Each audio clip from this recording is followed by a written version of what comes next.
আমাদের সামনে এসেই পড়েছে, একেবারে সন্নিকটে, কয়েকদিন পরেই চলে আসতেছে পবিত্র রমজান মাস। কথা বলেন ঠিক কিনা? এই 30 বছর 60 বছর হয়ে গেছে, আপনার গুনাহ, ডাইনে গুনাহ, বামে গুনাহ, সামনে গুনাহ, পিছনে গুনাহ, যেদিকে তাকাই সেদিকেই গুনাহ। আমার আল্লাহ ডাক দিয়া বলে, ও গোলাম, তুমি যেখানেই যাও সেখানেই গুনাহ করেছ। তোমাকে এত অফার দিয়েছি, এত সুযোগ দিয়েছি, তুমি গুনাহ মাফ করাতে পারো নাই, তুমি তোমার গুনাহকে ক্ষমা করাতে পারো নাই। সামনে একেবারে সুযোগ চলে আসছে রমজান মাস। এই রমজান মাসের 30টি রোজা, 29টি রোজা যদি তুমি রাখতে পারো, জিকির আজকার যদি করতে পারো, তওবাতিল্লাহ পড়ে যদি আমি আল্লাহর কাছে মাফ চেতে পারো, আমি আল্লাহ তোমাদের বলে দিলাম সঙ্গে সঙ্গে তোমাদেরকে মাফ করে দেব। চিল্লা পড়েন সুবহানাল্লাহ।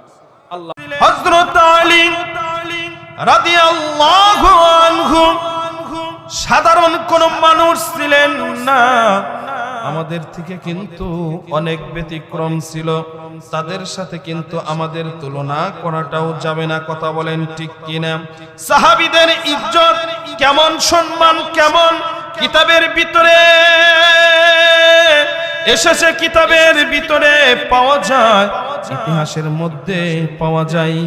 সাহাবায়ে কেরাম রাদিয়াল্লাহু আনহু ওনারা যখন রাস্তা দিয়ে হেঁটে যায়, এই জুতা পরে যখন জমিনের উপর দিয়ে চলাফেরা করেন, ওই জুতার মধ্যে, পায়ের মধ্যে যেই ধুলা বালি লেগে থাকে, ওই ধুলাবালির যেই দাম আছে আপনার আর আমার কিন্তু ওই দামটা নাই। কারণটা কি? কারণটা কি জানেননি? তারা কিন্তু এই শরীরে, সশরীরে, এই চক্ষু দিয়ে কিন্তু সরাসরি আমার দিনের নবী, আমার মায়ার নবীকে দেখেছে। আপনার থেকে, আমার থেকে তাকওয়ার মানটা কিন্তু তাদের অন্তরে বেশি ছিল। কথা বলেন ঠিক কিনা? যেই বান্দার ভিতরে, যেই মানুষের মধ্যে, যেই গোলামের মধ্যে আমার আল্লাহর প্রতি ভালোবাসা, তাকওয়া, আল্লাহর ভয়, কবরের ভয় বেশি থাকবে, আমার আল্লাহর কাছে ওই মানুষদের দামটা তত বেশি হয়ে যায়। সুবহানাল্লাহ। সামন বাড়িয়ে দেন ভাই, সামন বাড়িয়ে দেন, নয়েজ টানতেছে। আল্লাহর পয়গম্বর সাহাবীদেরকে যখন প্রশ্ন করলেন, ও সাহাবীরা, আজকে যে মৃত্যু সম্পর্কে আলোচনা করলাম, এই মৃত্যু সম্পর্কে তোমরা কি বুঝলা? এই মৃত্যু সম্পর্কে ধারণাটা কি নিলা? এই মৃত্যু সম্পর্কে তোমরা বলো, বলো। আল্লাহর পয়গম্বর প্রশ্ন করার সঙ্গে সঙ্গে এক উকাদাইরের বাপ জানেরা, আল্লাহর পয়গম্বর কি প্রশ্ন করলেন? প্রশ্ন করলেন, ও সাহাবীরা, তোমরা এই যে মৃত্যু সম্পর্কে আলোচনা শুনলা, এই মৃত্যুটাকে তোমরা কেমন কাছে মনে করো? তোমরা কেমন কাছে মনে করো? এ বাজান হাদিসের কিতাবের মধ্যে পাওয়া যায়, আল্লাহর পয়গম্বর যখন এই প্রশ্ন করেছেন, সাহাবীরা উত্তর দিলেন। এক একজন সাহাবী বলতেছে, একজন সাহাবী উত্তর দিল, ও পয়গম্বর, আমি ফজরের নামাজ পড়েছি, জোহরের নামাজ পড়তে পারবো কিনা এর কোনো গ্যারান্টি নাই। ফজর আর জোহরের মাঝখানে হযরতে আজরাইল মালাকুল মউত আসতে পারে। আরেকজন বললেন, ও পয়গম্বর, জোহরের নামাজ পড়েছি, এখন আসরের নামাজ পড়তে পারবো কিনা আমার জানা নাই। জোহর আর আসরের মাঝখানে মালাকুল মউত হযরতে আজরাইল আমার সামনে চলে আসে। এরকম ভাবে আরেকজন উত্তর দিচ্ছে, ও পয়গম্বর, আমি আসরের নামাজ পড়েছি, এখন মাগরিব পড়তে পারবো কিনা এর কোনো গ্যারান্টি না। আরেকজন উত্তর দিয়েছে, ও পয়গম্বর আমি মাগরিব পড়েছি, এখন ঈশা পড়তে পারবো কিনা আমার জানা নাই। আল্লাহর পয়গম্বর সাহাবীদের উদ্দেশ্যে বললেন, ও সাহাবীরা তোমরা তো মৃত্যুকে অনেক দূরে ঠেলে দিয়েছো, তোমরা তো মৃত্যুকে কাছে না মনে করে অনেক দূরে মনে করতেছো। ও সাহাবীরা তোমরা শুনিয়া রাখো, শুনিয়া রাখো আমি কেমন মৃত্যুকে কাছে মনে করি। আমি নামাজের মধ্যে ডান দিকে সালাম ফিরিয়েছি, এখন বাম দিকে সালাম ফিরাতে পারবো কিনা এ বাজান। ডান দিকে নামাজের মধ্যে যখন সালাম শেষ হয়ে যায়, বাম দিকে সালাম ফিরানোর সময়টা কিন্তু অনেক সময় লাগে না, মাত্র 1 থেকে 1.5 সেকেন্ড লাগে। কথা বলেন ঠিক কিনা? এ বাজান খেয়াল করে শুনতে হবে। আমার নবী আপনার নবী বলে ফেললেন, ও সাহাবীরা আমি নামাজের মধ্যে ডান দিকে সালাম ফিরিয়েছি, এখন বাম দিকে সালাম ফিরাতে পারবো কিনা আমার জানা নাই। এই ডান দিকে সালাম ফিরানোর পর বাম দিকে সালাম ফিরানোর পূর্বেই হযরতে আজরাইল মালাকুল মউত হযরতে আজরাইল জান কবজ করার জন্য আসতে পারে। কথা বলেন ঠিক কিনা? এক কুকাদাইর পশ্চিম পাড়ার বাপ জানেরা, ও গোবিন্দাসী ইউনিয়নের বাপ জানেরা, ও পর্দার আড়ালের মা বোনেরা, আজকে কি এই দুনিয়ার মায়ায় পড়ে, এই দুনিয়ার লোভে পড়ে, সন্তানদের মায়ায় পড়ে তুমি আর আমি কি ওই মৃত্যুকে ভুলে গেছি? না না না, ওই মৃত্যুকে ভুলে গেলে চলবে না। এই দুনিয়াটা এমন একটা জায়গা, এই দুনিয়াটা এমন এক দুনিয়া, তুমি চাইলেও কিন্তু এই দুনিয়ার মধ্যে থাকতে পারবে না। তুমি এই দুনিয়াতে থাকতে চাইলেও কি হবে? তুমি কয়েক বছর পূর্বের দিকে তাকিয়ে দেখো, তোমার যেই বাবার মাধ্যমে এই দুনিয়ার ভিতরে তুমি এসেছো, আজকে কিন্তু তোমার ওই বাবা বেঁচে নেই। কথা বলেন ঠিক কিনা? তোমার দাদা কিন্তু এই দুনিয়ার মধ্যে ছিল, আজ তোমার দাদা বেঁচে নেই। তুমি কি ভুলে গেলা? তুমি আজকে ক্লাস 8-এ পড়ো, অনেক 9-এর স্টুডেন্ট ইন্তেকাল করেছে। কথা বলেন ঠিক কিনা? এ যুবক ভাই, ও কলিজার টুকরা যুবক, তুমি কি মৃত্যুকে ভুলে গেলা? আজকে তোমার শরীরের মধ্যে শক্তি আছে বলে তুমি মৃত্যুকে স্মরণ করতেছো না, আমার আল্লাহকে ভুলে যাচ্ছ। তোমার মন যেই দিকে চাচ্ছে ওই দিকেই তুমি ঘুরতেছো, ওই দিকেই যাচ্ছ। যেই দিকেই যাও ওই দিকের গুনাহ, ডাইনে যাও ডাইনে গুনাহ হয়, বাম দিকে যাও বাম দিকে গুনাহ হয়। এরা যুবক সন্তান, আল্লাহ যদি ইচ্ছা করে এই তোমার কুকাদাইর পশ্চিম পাড়ার পশ্চিমেই কিন্তু যমুনা নামক এক নদী আছে। কথা বলেন ঠিক কিনা? আল্লাহ চাইলে কিন্তু ভর ভর পানি দিয়ে, অনেক পানি দিয়ে কিন্তু এই ইউনিয়ন বাসীকে কিন্তু বাসিয়ে দিতে পারে। কথা বলেন ঠিক কিনা? আল্লাহ ইচ্ছা করলে কিন্তু পারে। এ কুকাদাইরের বাপ জানেরা, ও পর্দার আড়ালের মা বোনেরা, তোমার আর আমার থেকে কুকাদাইর আর গোবিন্দাসী এই চর অঞ্চলের থেকে অনেক অঞ্চলের মানুষ আছে, তারা কিন্তু বেশি কঠিন বেকায়দায় পড়ে যায়। কথা বলেন ঠিক কিনা? কিন্তু না না না, আল্লাহ পাক রব্বুল আলামিন আমাদেরকে ভালোবাসে বলেই কিন্তু আমাদের এই বেরিবাদ পার হয়ে কিন্তু ভিতরে পানি যেতে পারে না। আর যখন যায় যেমনি ভাবে পানি যায় ঠিক নামতে দেরি হয় না। কারণ কি জানেননি?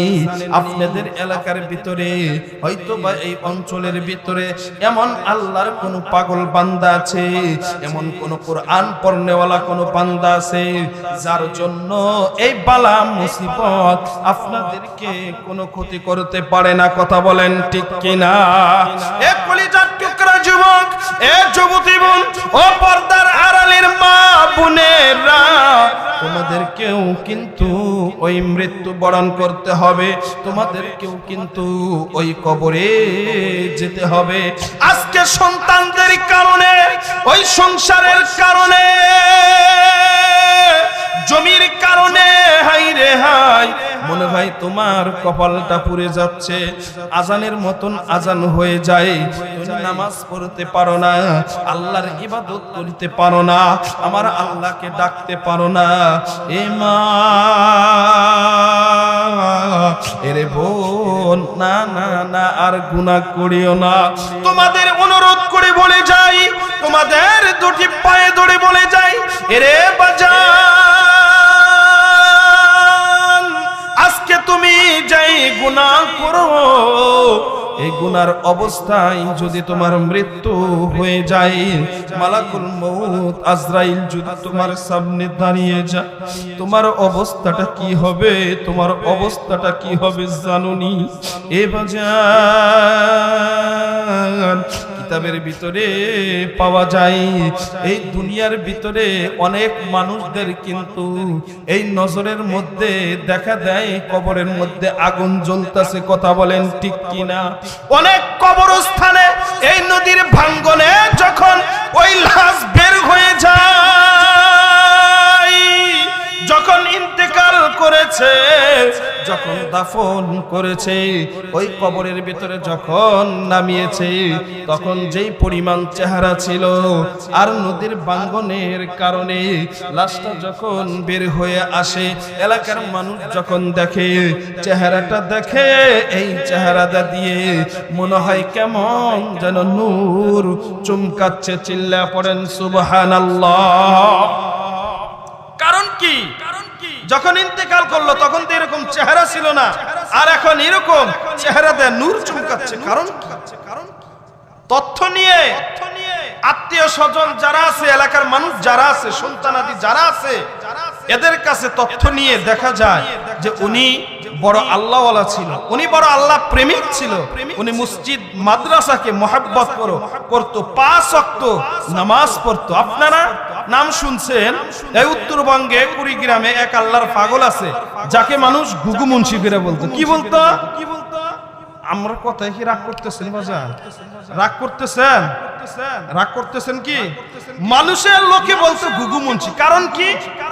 আমাদের শায়েখ ও মুর্শিদ আল্লাহর কুতুব চরমনাই পীর সাহেবের কাছে গিয়ে সবক দিছে, তাসবিহ টেনে টেনে সবক আদায় করে, মসজিদে বসে 5 ওয়াক্ত নামাজ পড়ে, সবকগুলো আদায় করে, ফজরের পরে আদায় করে, মাগরিবের পরে আদায় করে। মসজিদের মধ্যে বসে বসে অনেক মুরব্বি আছে, অনেক বাজান আছে, আপনি আর আমি তো যুবক, আমলটাকে বেশি গুরুত্ব দেই না। ফরজ শেষ হয়ে যায়, কোন মধ্যে ডান দিকে বাম দিকে সালাম ফিরানোর পূর্বে মোবাইলটা পকেটের ভিতরে নিয়ে মসজিদ থেকে বাহির হয়ে দৌড় দেয়। কথা বলেন ঠিক কিনা? কিন্তু আসলে মূলত মাগরিবের ফরজের পরে কিন্তু 2 রাকাত আরো সুন্নত আছে। কথা বলেন ঠিক কিনা? অনেক বাজান আছে, অনেক মুরব্বি আছে, 2 রাকাত সুন্নত তো পরেই সাথে আমলের জন্য আরো 4 থেকে 6 রাকাত, অনেকে আছে আরো বেশি পড়ে, নফল নামাজ পড়ে। কথা বলেন ঠিক কিনা? যারা বিভিন্ন পীর সাহেবের কাছে গিয়ে পীর সাহেবের কাছে বায়াত গ্রহণ করেছেন, বায়াত নিয়েছেন, তাদের পীর সাহেবগুলো সবক দেয়, ওজিফা দেয়, এই ওজিফাগুলো মসজিদে বসে বসে তেলাওয়াত করে, আদায় করে। কথা বলেন ঠিক কিনা? ঠিক আল্লাহর বান্দা, আল্লাহর গোলাম, যাকে মানুষ ঘুঘু মুন্সি বলতো, উনি ঠিক এরকমই ছিল। মসজিদে বসে বসে মানুষগুলো ভালো চোখে তাকে দেখতো না। কিরে ঘুঘু মুন্সি, ঘুঘুর মতন বসে বসে কি করো, কি টানো, কি টানো, কি টানো?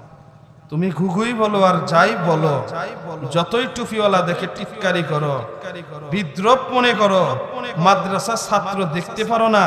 মাদ্রাসার ছাত্র মাদ্রাসায় ভর্তি হইলেই বলে যাও মাদ্রাসায় যাও, কিছুই হবে না, এই ভিক্ষা করে এখান লাগবে। বাজান, আমি যখন মাদ্রাসায় ভর্তি হলাম গোবিন্দশী কবরস্থান মাদ্রাসায়, তখন আমার পরিবারে অনেক মানুষ, অনেকেই বলতো গ্রামের মানুষ, অমুকের ফলা ওই যে মাদ্রাসায় গেছে। আগে কিন্তু বাজান ওই বিভিন্ন অঞ্চলে মাদ্রাসার জন্য কালেকশন করতে হতো, কথা বলেন ঠিক কিনা? এখন কিন্তু কালেকশনের চলটা চলে যাচ্ছে, আমরা কালেকশন করছি এরকম।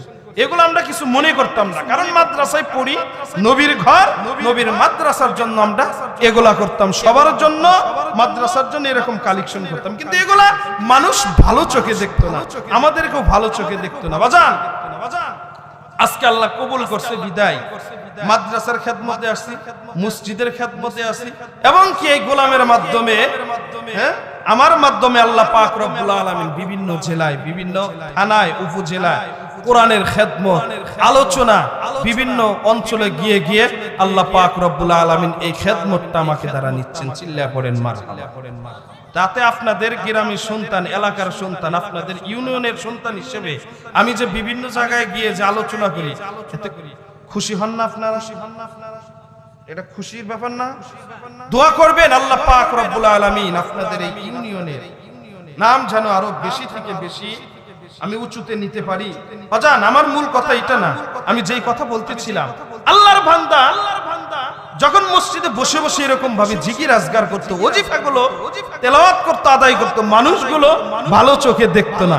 এই আল্লাহর বান্দা ইন্তেকাল করার পর 1 বছর, 2 বছর, 3 বছর, 4 বছর, 5 বছর, 10, 20, 32 বছর পর তার একটা ছেলে গভর্নমেন্টে চাকরি করত, ওনাকে স্বপ্নে দেখাচ্ছে যে তোমার বাবাকে তুমি যেই কবরস্থানে দাফন করেছো, যেই কবরস্থানে মাটি দিয়েছো, এটা নদীর কাছারে চলে আসছে। এক সময় আমি যখন ছোট ছিলাম, চরে যখন যাইতাম, এই ঘাট কিন্তু এখানে ছিল না, আরো অনেক পশ্চিমে ছিল। আমি কি মিথ্যা কথা বললাম বাজান? অনেক পশ্চিমে ছিল না, আস্তে আস্তে ভাঙতে ভাঙতে ভাঙতে ভাঙতে কত কাছে এসে বলছে, কথা বলেন ঠিক কিনা? ঠিক আল্লাহর বান্দার ছেলেকে স্বপ্নে দেখাচ্ছে কয় বছর পর? 32 বছর পর। কয় বছর পর? 32 বছর পর স্বপ্নে দেখাচ্ছে যে তোমার বাবার লাশ অর্ধেক বের হয়ে আসছে, অর্ধেক বের হয়ে আসছে, আর একটা চাপ যদি ভেঙে পড়ে যায় তাহলে লাশটা কিন্তু নদীর ভিতরে চলে যাবে। অতএব লাশটা অন্য কবরস্থানে বা অন্য জায়গায় নিয়ে দাফন করো। হযরত উলামায়ে কেরামের কাছে যখন স্বপ্নটা বললো, মাসালা নিয়ে ওইখান থেকে অন্য জায়গায় যখন নিয়ে যাবে, কাপড়টা সাদা কাপড়, 32 বছর কি আজকে থেকে কালকে? মোটামুটি অনেক দিন হয়ে গেছে, কথা বলেন ঠিক কিনা? হিসাব করলে অনেক দিন, পয়সা একেবারে তো মাটি হয়ে যাওয়ার কথা, কথা বলেন ঠিক কিনা? এলাকার মানুষ এই লাশ দেখে অবাক হয়ে গেছে, হাই রে হাই, 32 বছর হয়ে গেছে, আজ তো এই কাফন তো সাদা থাকার কথা না, মাটি হয়ে যাওয়ার কথা, কোন চিহ্নই থাকার কথা না। কিন্তু যেহেতু এখনো মনে হয় নতুন কাপড়, নতুন সাদা কাপড় দিয়ে মনে হচ্ছে আজকেই মনে হয়, এই মুহূর্তে মনে হয় তাকে কবরের মধ্যে রাখা হয়েছে। কেউ কেউ বলতেছে যে তাহলে চেহারাটা দেখি। বাজান চেহারাটা যখন দেখতেছে, তার সন্তান, আত্মীয় স্বজন, এলাকার মানুষ ওই সময় যখন জানাজার যখন পড়েছিল, যখন দেখতেছিল, যখন দেখেছিল, তারাই বলতাছে, তারাই সাক্ষী দিয়েছে, আজকে থেকে 32 বছর পূর্বে এই গুগু মুন্সি এলাকার মানুষেরা তাকে বলতো, অবহেলা করে, ঠাট্টা করে, বিদ্রোহ করে, ভালো চোখে না দেখে গুগু মুন্সি বলতো, এই লোকটা 32 বছর পূর্বে মারা গিয়েছিল, তার চেহারা যেমন ছিল, তার থেকে আজকে যেই চেহারাটা দেখলাম, ওই 32 বছর আগে যেই চেহারা ছিল, তার থেকে আজকে চেহারার মধ্যে নূর চমকাচ্ছে বেশি। চিল্লায়া পড়েন সুবহানাল্লাহ। দুনিয়ার মানুষ খারাপ বললে কি হবে, খারাপ ভাবলে কি হবে? একটা সেজদা মালিকের দরবারে যদি কবুল হয়ে যায়, তুমি সব জায়গাতেই সফল। চিল্লায়া পড়েন সুবহানাল্লাহ। সে কারণেই তো আমার মালিক বলেছেন, উদউনি আস্তাজিব লাকুম, ও দুনিয়ার বান্দা বান্দি, তোমরা আমাকে ডাকো, আমি তোমাদের ডাকে অবশ্যই অবশ্যই সাড়া দিব। চিল্লায়া পড়েন সুবহানাল্লাহ। দুঃখ আর পরিতাপের সাথে বলতে হচ্ছে, মনে হয় আমাদের কপাল আজ পড়ে যাচ্ছে, নামাজের মতন নামাজ চলে যায়, নামাজের ওয়াক্তের মতন ওয়াক্ত ঠিকই চলে যায়, গুনার কাজ ঠিকই আপনি আর আমি করি, আজকে দুনিয়ার মানুষদেরকে ফাঁকি দিতে পারি, আজকে স্ত্রীকে ফাঁকি দিতে পারি, আজকে সন্তান পরিবার পরিজনের সবাইকে ফাঁকি দিতে পারি, কিন্তু হয়তোবা তুমি আর আমি ভুলেই গেছি উপরে একজন আছে, এই সেই আল্লাহকে, ওই মালিককে তুমি আর আমি ফাঁকি দিতে পশ্চিম কালেও পারবো না। কথা বলেন ঠিক কিনা? আপনি নেফের নিচে, কম্বলের নিচে, গভীর জঙ্গলে, গভীর নিচু দেশে, যেইখানে আপনি এই গুনার কাজ, পাপ কাজ করেন না কেন, আল্লাহ পাক রব্বুল আলামিনের চোখে আপনি আর ফাঁকি দিতে পারবেন না। কথা বলেন ঠিক? মূলত আসলে কি বোঝান জানেন? এটাই সত্য। আপনার মাধ্যমে, আমার মাধ্যমে গুনাহ হতে হতে আপনার মাধ্যমে, আমার মাধ্যমে আমাদের দেহটা একেবারে পচে গেছে, একেবারে নষ্ট হয়ে গেছে। কথা বলেন ঠিক কিনা? সে কারণে নামাজ পড়ি, নামাজে গিয়ে সিজদা দেই, মসজিদে যাই, আল্লাহ আল্লাহ জিকির করি, আল্লাহকে ডাকি, কিন্তু আল্লাহ আপনার ডাক, আমাদের ডাক শুনে না। কথা বলেন ঠিক কিনা? আসলে কি জানেন, ডাকার মতন ডাক আল্লাহকে দিতে পারতাছি না। কথা বলেন ঠিক কিনা? আল্লাহকে যদি ডাকার মতো ডাক দিতে পারতাম, অবশ্যই অবশ্যই আল্লাহ পাক রব্বুল আলামিন আপনার ডাক, আমার ডাক অবশ্যই শুনতেন। কথা বলেন ঠিক কিনা? বাজান শেষ হয়েছে, আযান পর্যন্ত আবাদত চালায়। আমি বলতেছিলাম আপনার জীবনের দিকে, আমার জীবনের দিকে যদি তাকাই, কি পরিমাণ গুনাহ হয়েছে, এই গুনার দিকে আজকে ওই বালিশের সাথে যখন মাথা লাগাবো, তখন যদি আপনি আর আমি চিন্তা করি যে আমার 30 বছর হয়েছে, 50 বছর হয়েছে, আরে কত তো জীবনে গুনাহ করেছি। পূর্বের জামানার পয়গম্বরদের উম্মতেরা গুনাহ করলে আল্লাহ সঙ্গে সঙ্গে ধরে ফেলতো, আযাব দিত, গজব দিত, কিন্তু আপনার নবীর উসিলায়, আমার নবীর উসিলায় আল্লাহ আমাদেরকে সঙ্গে সঙ্গে ধরে না। নবীর উসিলায় আপনাকে আমাকে সুযোগ দিয়েছে, আল্লাহকে যেন গুনাহ করার সঙ্গে সঙ্গে আল্লাহর কাছে মাফ চাই, ক্ষমা চাই। আল্লাহ বলে, এরে গোলাম, এরে বান্দা, 2-3 বছর পর তুমি মায়ের সাথে কথা বলো না, বাবার সাথে কথা বলো না, তোমার মাকে যখন 2-3 বছর পর তোমার মাকে মা বলে ডাক দিলে তোমার মা যেমন খুশি হয়, তোমার বাবা যেমন খুশি হয়, আমি আল্লাহর অন্তরে তো তোমার মায়ের থেকে কোটি কোটি গুণ দয়া আর মায়া আমার, আমি আল্লাহর কুদরতি অন্তরের ভিতরে বেশি। ও গোলাম, তুমি মাকে ডাক দিলে তোমার মা খুশি হয়। এ গোলাম, তুমি সিজদায় পড়ে আমি আল্লাহকে একবার ডাক দাও, দুনিয়ার মানুষদেরকে যত বেশি ডাকবা তত বেশি তোমার উপর রাগান্বিত হয়ে যাবে। শেষ মুহূর্তে মাই বলে, এরে বেটা এত টাকা লাগে নাকি? কথা বলেন ঠিক কিনা? আর আল্লাহ বলে, এরে বান্দা, আমি আল্লাহকে যত বেশি ডাকবা আমি আল্লাহ তোমার উপর তত রাজি খুশি হয়ে যাব। চিল্লায়া পড়েন সুবহানাল্লাহ। সম্মানিত হাজিরিন, আমি আপনাদেরকে একটা আমল দিয়ে যাব, একটা কথা বলে যাব। যেহেতু আমাদের সামনে এসেই পড়েছে, একেবারে সন্নিকটে, কয়েকদিন পরেই চলে আসতেছে পবিত্র রমজান মাস। কথা বলেন ঠিক কিনা? এই 30 বছর 60 বছর হয়ে গেছে, আপনার গুনাহ, ডাইনে গুনাহ, বামে গুনাহ, সামনে গুনাহ, পিছনে গুনাহ, যেদিকে তাকাই সেদিকেই গুনাহ। আমার আল্লাহ ডাক দিয়া বলে, ও গোলাম, তুমি যেখানেই যাও সেখানেই গুনাহ করেছ, তোমাকে এত অফার দিয়েছি, এত সুযোগ দিয়েছি, তুমি গুনাহ মাফ করাতে পারো নাই, তুমি তোমার গুনাহকে ক্ষমা করাতে পারো নাই। সামনে একেবারে সুযোগ চলে আসছে রমজান মাস। এই রমজান মাসের 30টি রোজা, 29টি রোজা যদি তুমি রাখতে পারো, জিগির আজকার যদি করতে পারো, তওবাতিল্লাহ পড়ে যদি আমি আল্লাহর কাছে মাফ চেতে পারো, আমি আল্লাহ তোমাদের বলে দিলাম সঙ্গে সঙ্গে তোমাদেরকে মাফ করে দেব। চিল্লা পড়েন সুবহানাল্লাহ। আল্লাহ পাক রব্বুল আলামিন আমাদের সব ভাইকে পবিত্র রমজান মাসের 30টি রোজা যেন যত সময়ে যেন রাখার তৌফিক দান করেন। সকলে বলি আমিন। যতটুকু আলোচনা করলাম মৃত্যু সম্পর্কে, আল্লাহ পাক রব্বুল আলামিন আমাদের সব ভাইকে মৃত্যু সম্পর্কে সঠিক বুঝ দান করুন। সকলে বলি আমিন। আসসালামু আলাইকুম ওয়া রাহমাতুল্লাহ।